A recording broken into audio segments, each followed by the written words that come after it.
What's going on, everyone? Body by Natalie here, and I'm going to talk to you today about the past 4 weeks of my cut, and I'm going to be talking about the struggles I've gone through, my slip-ups, what I've done to overcome those, my training, my cardio, everything like that. So hopefully me explaining my thought process throughout this cut and what I'm doing, what I'm changing, will help y'all with your own weight loss and overcoming some of the struggles that you're going through. So in my polar bear sweater, which is so freaking comfortable, it's not even funny, I am going to explain what's been going on. The first week of my cut, I started at 170.8 pounds, and that was the highest that I've been in a while. Throughout the holidays, I think I got up to like 175, and that was the heaviest that I've been all year. But that's to be expected, right? It's the holidays, we're enjoying our time. I was reverse dieting all year, so I didn't really, the weight gain affected me, but I didn't really think about it too much, because when you're reverse dieting, at the end of your reverse diet, the whole point is to get your calories super high. I think I was eating on average about like 2,800 calories a day. And yes, I gained a few pounds, but what's a few pounds of weight gain when you can increase your calories by 600-700 a day?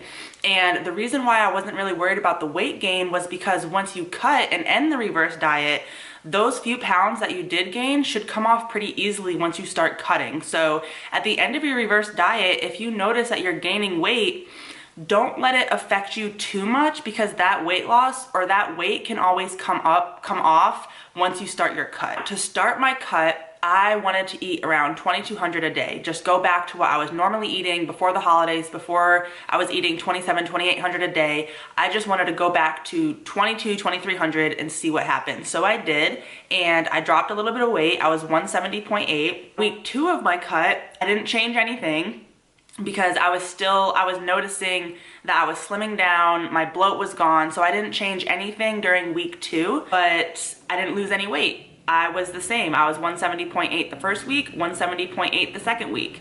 And that's where a lot of people make the mistake, where they think if they don't see any changes in 1 or 2 weeks, then they need to adjust something or eat less or train more. But if you do that, that could actually put you in an even deeper hole. So when you're cutting or even reverse dieting or anything, the key is to have patience. It's okay if your weight doesn't change for 2-3 weeks. If you're noticing you're looking leaner, your clothes are fitting better, your measurements are going down, your strength's still up in the gym, all those are signs of progress. So you can't just make adjustments based off your weight changing or not changing, because you need to look at the whole picture. Now, the third week of my cut, dropped my calories just slightly by 50 or 60 calories or so. And the reason I did this was to just see if I could spark some more fat loss. Not crazy, I didn't slash like hundreds of calories out of my diet, but I dropped my calories by about 5%, and I increased my step count. Now, during the holidays, I'm gonna take this sweater off because I'm getting hot. Now, during the holidays, during my reverse diet, my step count goal was 5,000 a day, and I was slacking off. I wasn't moving as much. I was just eating and moving less. So that's part of the reason why I was gaining weight. And now for this cut, I'm going to really make sure I hit my 5,000 steps a day. That's not adding any extra cardio. I think I was averaging like 3,000 to 4,000 a day a few weeks ago, and now I'm really trying to make it a point to hit at least 4,500, 5,000 steps a day, whether that's walking around the house, walking my dog, just walking at the gym. I'm not doing crazy amounts of cardio. I'm just trying to step and move more throughout the day. Now, that was week 3. And I lost 0.6 pounds, 0.7 pounds, that's it. And again, in your head, you want to be like, why am I not losing more weight? Why is the scale not dropping? Why am I going up and down? And I'll show you the numbers, but my weight fluctuated within 2-3 pounds that week. And still, by the end of the week, I was down 0.7 pounds. So again, I don't want to make any changes to my nutrition. And now, week 4, this is week 4, and I'm going to keep my nutrition the same, not going to drop anything, because I was 168.2 pounds this morning, and that's the lowest I've been the past 3 weeks of this cut, and I didn't really make any changes. And that's the point I want to make across to you guys, is just because you feel like you're not seeing results as fast as you want them to go doesn't mean that you need to make drastic changes. It just means that you need to be consistent, have patience, see where you're slipping up, where you're kind of slacking. Like I was slacking with my daily step count.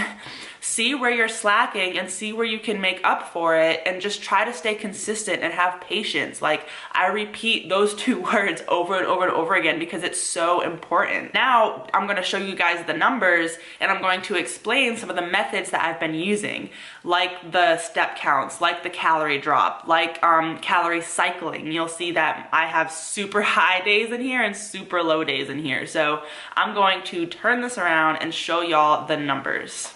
This chart that I'm using is a downloadable Excel sheet from Holly Baxter. She has it on her website, and I would highly recommend downloading this. I still use MyFitnessPal to track every day, but then I put my days in here so I can see my weekly averages, because for calorie cycling and just monitoring progress, looking at things over a trend, like a week at a time, month at a time, is way better than just basing your progress off day to day. Here is the start of my cut. Now, before my cut, I was 174. I was up 174, 172.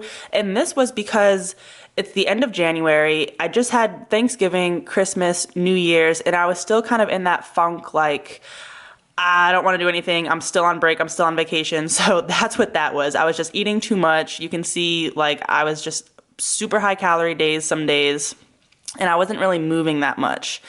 Start my cut, I dropped my calories. I know I ate like 2,800 calories this week, and that was kind of what I was averaging out, like 2,700 a day, and I was gaining weight, which is fine. But to start my cut, I just dropped my carbs and my fat to see if I can get back to the 2,300 calories a day I was eating before, and I was maintaining my weight. Now I want to see if I can lose weight on these 2,200 calories, because I was eating so much before. So first week, dropped to 2,200.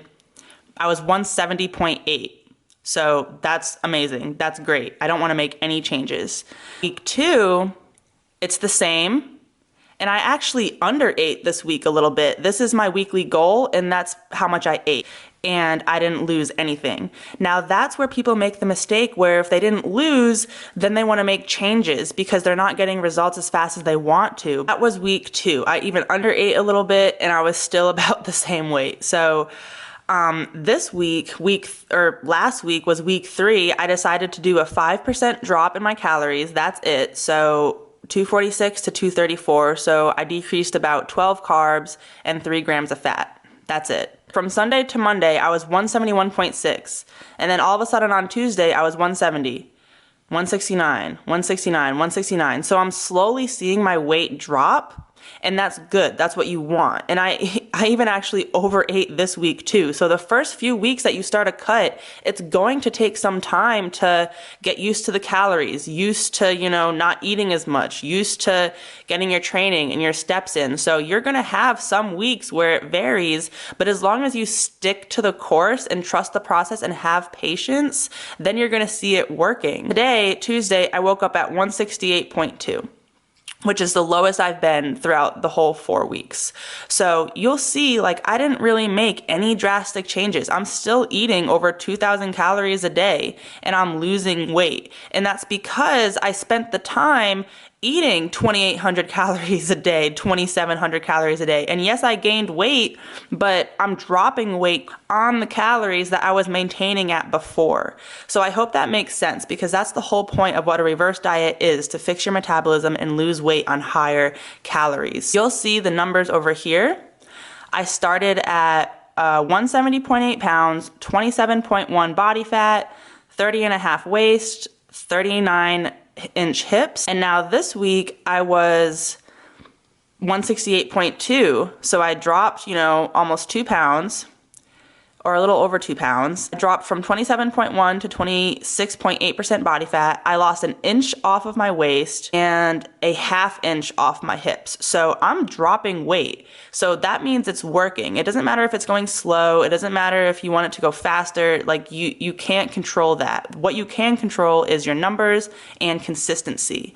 Now for calorie cycling, I'll use this week as an example. So Monday, Tuesday, low, because during the week, during the beginning of the week, that's when I'm the least hungry, and I save my calories for the weekends because I like to go out, I like to drink, I like to eat out, I like to, have desserts and stuff on the weekends. So that's where I save a majority of my calories. And although I had almost 3,000 calories on Saturday, even though my goal is 2,100, that's fine, because the rest of the week, as long as the rest of the week averages out to your goal, then that's what you want. And like I said before, I was a little bit over, but that's okay. That'll come with practice and just doing this more, which is why on the side of this week, I have these two numbers here. So I calculated it out. If I have around 1,700 a day, Monday through Thursday, because at the beginning of the week, I'm less hungry because I want to save my calories for the weekend, I can have 2,600 calories Friday, Saturday, and Sunday, and that will equal out to my total weekly goal.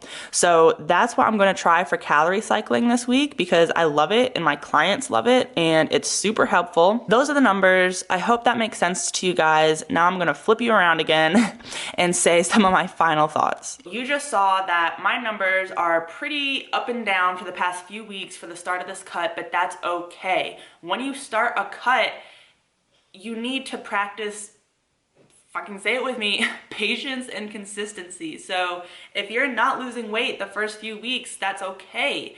Don't make any drastic changes until you know 100% that you're hitting your calories, you're getting your training in, you're getting your cardio in, you're doing everything you need to do before you can ask yourself, why am I not losing weight? Why is this not working? So you really have to be honest with yourself and call yourself out on stuff that you may be falling behind on or slipping up on. This week, my goals are to calorie cycle, like I showed you, and get my steps in, 5K a day, because last week I only averaged 4,200.